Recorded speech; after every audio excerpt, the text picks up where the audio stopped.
Halo semuanya, saya mahasiswa Universitas Kristen Indonesia Maluku dengan nama VPN Diaslatlai NPM 12155201240057 mata kuliah Interaksi Manusia dan Komputer Prodi Informatika Fakultas Ilmu Komputer. Ya teman-teman, di saat ini saya akan menjelaskan materi yang ketiga tentang kerangka kerja dan paradigma interaksi pada mata kuliah Interaksi Manusia dan Komputer.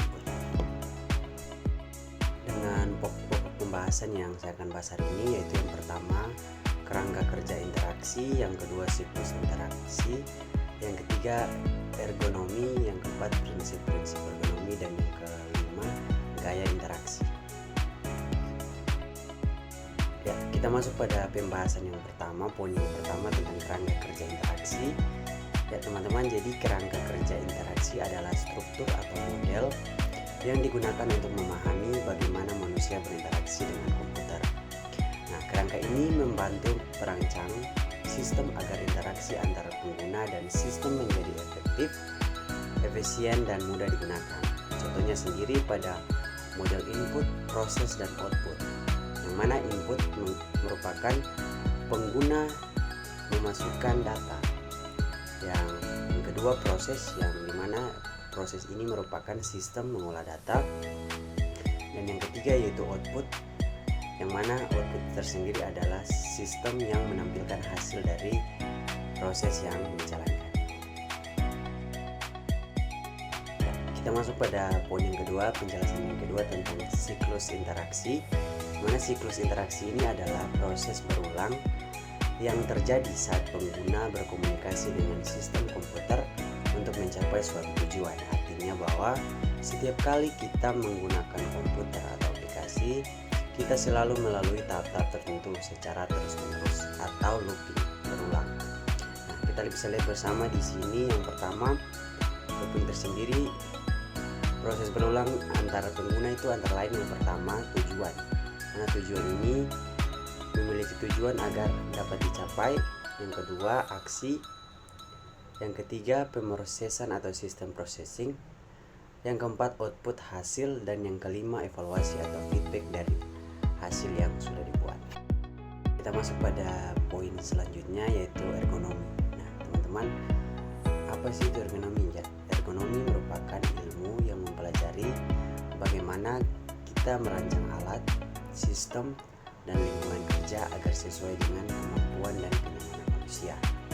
Dalam interaksi manusia dan komputer, ergonomi ini bertujuan agar pengguna komputer atau teknologi itu terlihat nyaman, aman, dan tidak menyebabkan kelelahan atau cedera. Nah, kira-kira tujuan ergonomisnya sendiri ada. Itu apa sih teman-teman? Jadi tujuannya itu yang pertama meningkatkan kenyamanan pengguna, yang kedua mengurangi kelelahan atau risiko cedera, yang ketiga meningkatkan efisiensi kerja, dan yang keempat membuat interaksi lebih mudah. Untuk penjelasan berikut yaitu prinsip-prinsip ergonomi. Nah, teman-teman, dalam ergonomi sendiri juga memiliki prinsip-prinsip di dalamnya. Yang mana prinsip-prinsip tersebut adalah teman-teman, yang pertama yaitu kenyamanan atau comfort. Yang kedua, keamanan atau safety. Yang ketiga, efisiensi. Yang keempat, kesesuaian dengan pengguna atau fit to the user. Yang kelima, mengurangi kelelahan atau reduce friction. Dan yang keenam, kemudahan pengguna atau usability. Ada juga yang namanya konsistensi, yang merupakan bagian-bagian dari prinsip-prinsip ergonomi. Ya, teman-teman, kita masuk pada penjelasan yang terakhir, poin yang terakhir tentang gaya interaksi. Nah, teman-teman, gaya interaksi ini merupakan cara atau model yang digunakan pengguna untuk berkomunikasi dan berinteraksi dengan sistem komputer. Nah, gaya ini menentukan bagaimana pengguna memberi perintah, menerima informasi, serta mengontrol sistem sehingga interaksi lebih mudah, efektif, dan sesuai dengan kebutuhan pengguna. Nah, teman-teman, kita bisa lihat di sini, gaya interaksi itu